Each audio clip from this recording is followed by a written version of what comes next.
believe the reason Allah sent another prophet, there was 4 reasons. One of them, Allah sent another prophet because the prophet before was sent for specific people. So send another prophet to different type of people. Likewise, Allah sent another prophet because the previous prophet, he came with a legislation that was only suitable for that time. So Allah sent him with different legislation for different time. Or the third reason, that prophet, he's teaching, people start playing around with it, start forgetting it.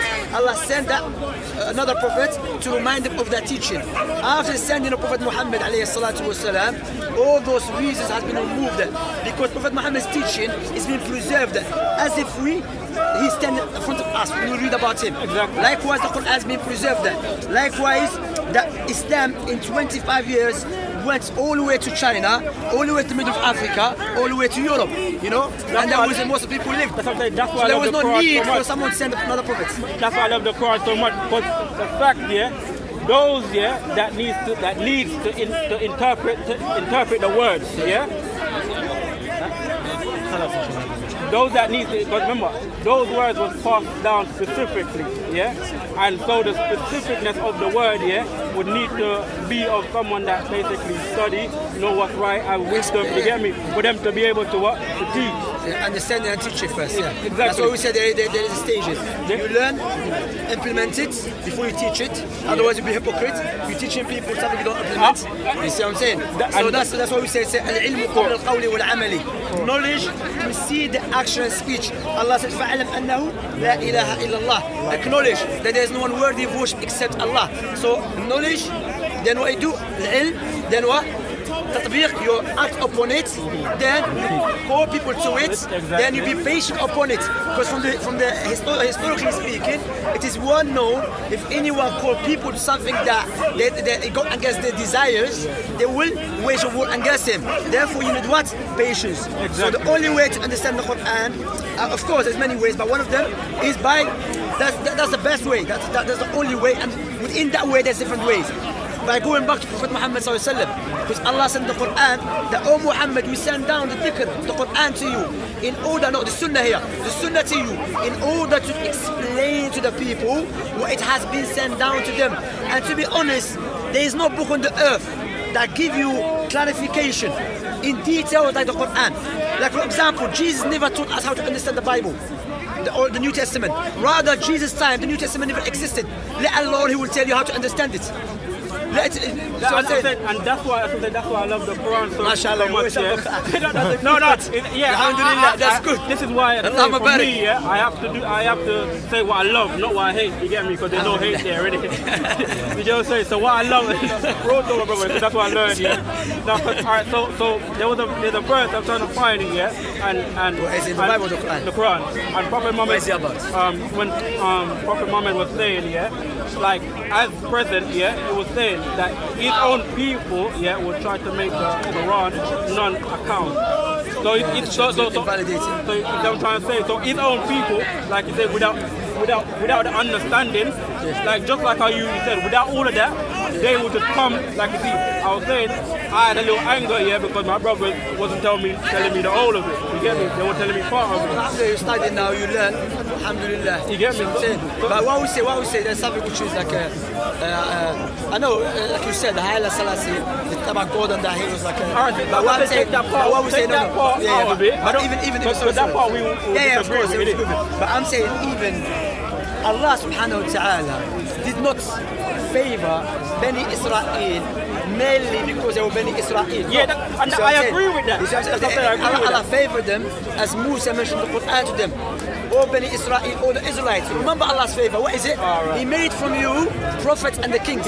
So I'm saying, and He bestowed many favors upon them. But what is the condition? Is to stick to His teaching. So I'm saying, that's why Islamically speaking, that your skin color, your blood lineage doesn't not help you. Prophet Muhammad said, if your good deeds will not help you, your lineage will not help you in the first place. Likewise, Allah said, "Inna akramakum indallahi atqakum." أتقاكم. The most honorable person in the sight of Allah, the one that has righteousness, piety.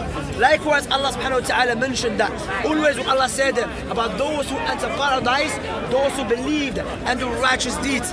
Because there's something which is Hebrew Israelites do a lot. Do you know about Hebrew Israelites? Yeah. Hebrew Israelites always, we are the favored one. Yeah, no, we are this. White man is the devil. I don't like that. I don't like You know what I mean? That's what. So my point here, look. Go on. Sorry to cut you, my brother. Yeah? My point here is that, okay, you are saying the white man is the devil, not you, the Hebrew Israelites. The way they say it. That's what they say. White man is the devil. So I say why? Because they're white. Yeah. But who created them in the first place as white? Exactly. It's God. Okay. So therefore God created them white and is going to punish them because of skin color. That is unjust. That's why Allah subhanahu wa ta'ala will not judge us because of our skin color. Rather Allah will judge us over something that we are able to control. And which is our deeds. And again, I'm going to say again, yeah. I'm going to say, and this is why I love the Quran so much, yeah.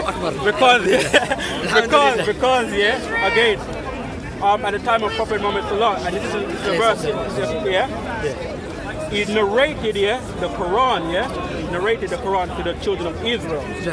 So, like I say, those that may not, study to understand that, okay, wherever the Creator guides you in correctness, in rightness, because what you're wearing is right. That's pure, isn't it? That's how it's supposed to be. You get me?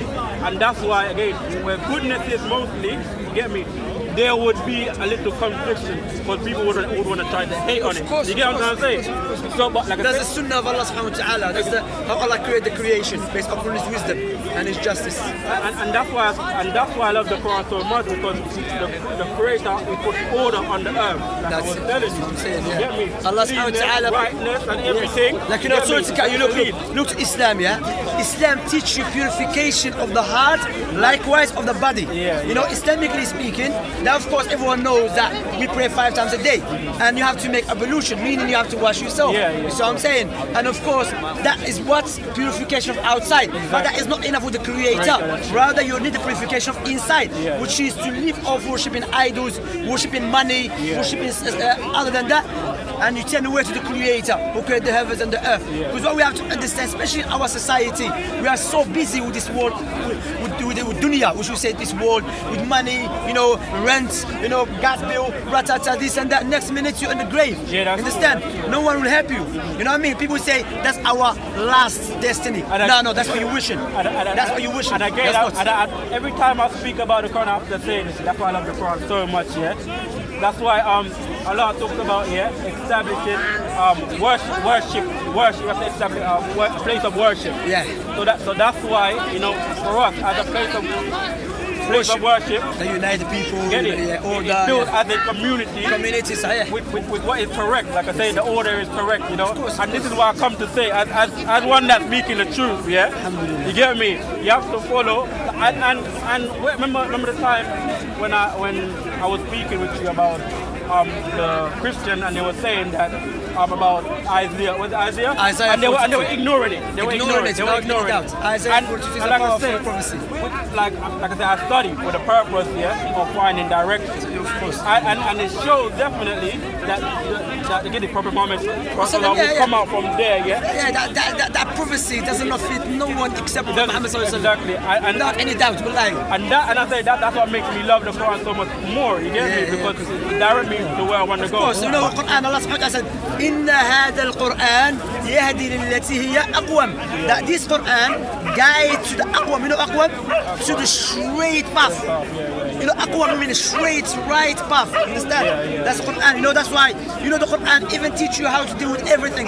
Likewise, prophetic tradition, how to deal with your Creator, how to deal with the creation, how to deal with the environment, how to deal with everything, with your parents. Quran teach you that if your parents become very old, don't put them in old people's houses. Rather, look after them. And if they become old, you become very soft toward them. Don't become harsh because they're old. So so that's Quran teach you. Likewise, Quran teach you what? About what? About to look after the environment. So, of course, there's something in the Quran. I don't want to be like people in the Quran. There is verse about fighting. You know what I mean? And I agree. If someone tries to fight me, I agree. Yes, of course. Like now, if any country tries to attack Britain, British, they would do what? Yeah, Attack it. Yeah. Britain now, no one's attacking it. They're going to attack people. Yeah. And you see what? Like Tommy Robinson doesn't speak about it. We're speaking about Prophet Muhammad, what he did 1,400 years ago. Hypocrisy. And let me show you why I love the Quran so much. There is a verse that talks about it.